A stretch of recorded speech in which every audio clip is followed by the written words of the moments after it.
I think it's a lovely friendship. I think, where she stands within the history of feminism and being a woman kind of right at the centre of breaking the Enigma code, I was sort of amazed that there was one in 1940s. Did you go away and do research into the real Joan Clarke, or were you sticking very much with the script's version of her?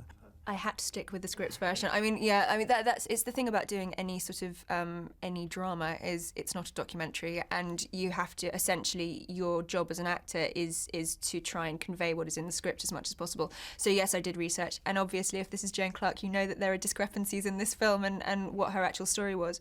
I mean, I did watch a documentary which you'll probably know the name of. It was a really old one, and I think she gave interviews when she was probably in her mid to late 70s, I think.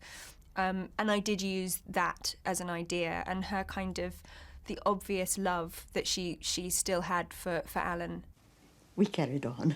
It was such a meeting of minds, and I think that's still in the film, and I got that from the research, was that it was a great friendship and a great sort of two people that were totally fascinated by the same subject, and could talk endlessly about exactly the same subject. And so it made it going for that kind of companionship, when you look at that sort of era, if she'd met somebody else, the potential for just being chained to a kitchen sink must have been huge. So there you've got a guy who is totally fascinated in the thing that you are and wants to dedicate his life to the thing that you do. I can understand kind of going, oh, it'll be all right. I don't think I thought about her in terms of going, oh, she's really modern. I think I thought about her in terms of who she was, and actually, as you'll know, and I'm sure your programme, the real story of her.